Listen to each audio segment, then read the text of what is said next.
say Astralis may be pushing up a little bit too aggressive in a 5-on-3 situation. In my opinion, you fall back, you just play the bomb sites in that situation when you're 2 men up. But now Fur with another nice kill to make it a 2-on-2, and all of a sudden it's a round where SK could be winning it.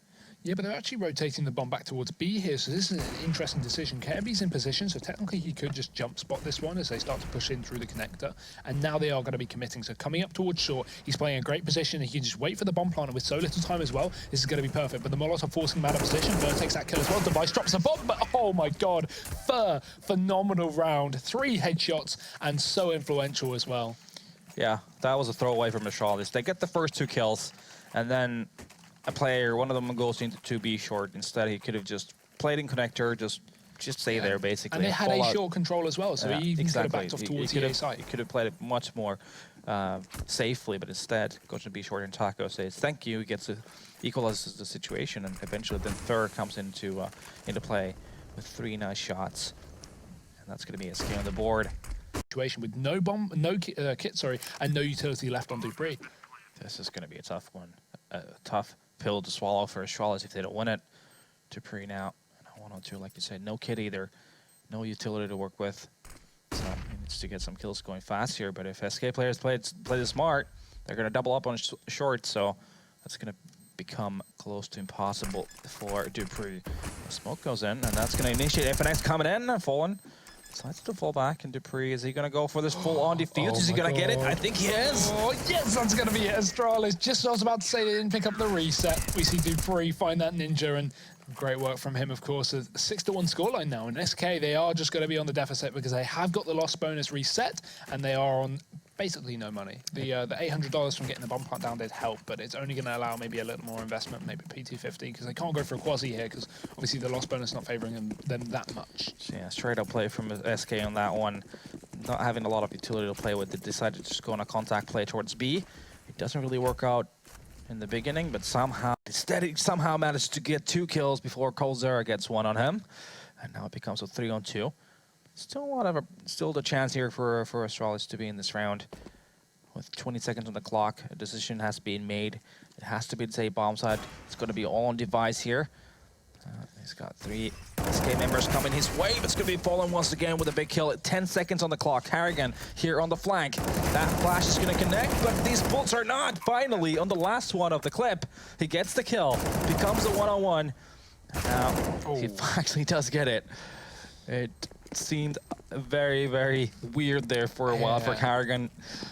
30th bullet, getting that kill. Clever round from SK though, moving the bomb plant towards the back of the site, knowing that Carrigan was coming from the flank after he picked up that initial kill. But the thing is, I don't agree with Coldzera going for that peek there. No armor.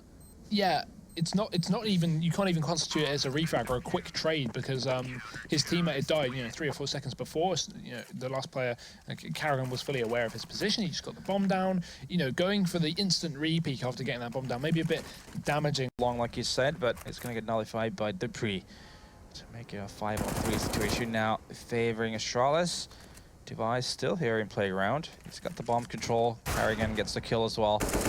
Again, it's going to be one of those rounds where, well, previously SK's been able to come back into it, but let's see if it happens once again, or is Astralis going to be able to get a round out of this. Oh, Kirby capping out another one, drops fallen there, and this is pretty much going to be the nail in the coffin for SK, because only one player is going to remain, and that's FNX. He could clutch it out, but I just don't see it happening, and Kirby's going to be finishing that one off. Astralis will take 8-7.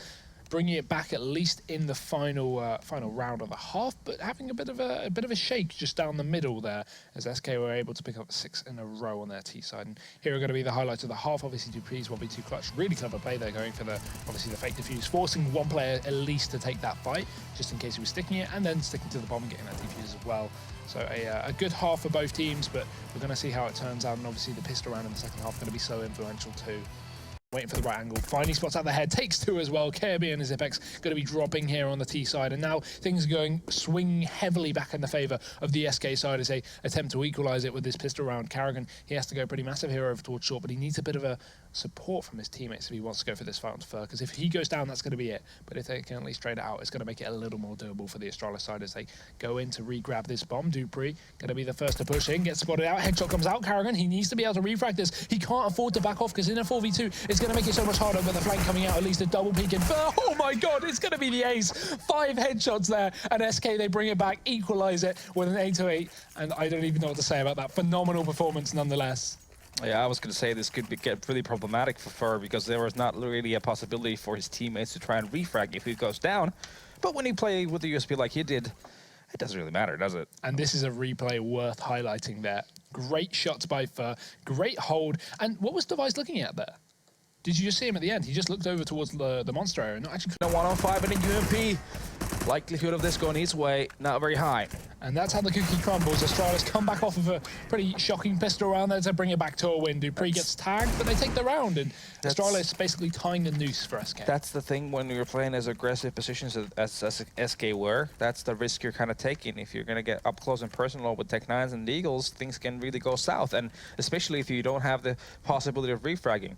Astralis managed to create individual, one-on-twos almost, or even 3 people on 1 player. So that does get really hairy for the CTs.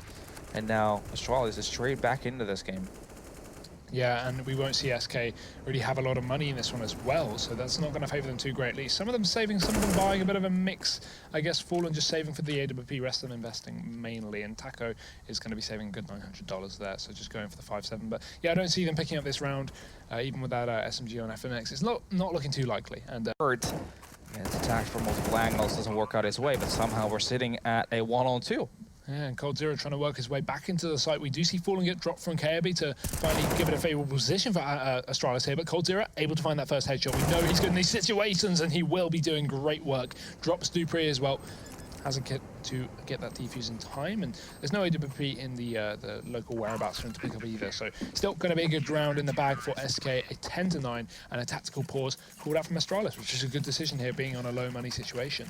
Yeah, I mean, this is for them to just cool down a little bit because they're getting into so far they've been getting into situations, both halves where they should be winning rounds, but they keep losing them. So frustration is going to be kicking in. So it's good to just kind of mental reset for a while.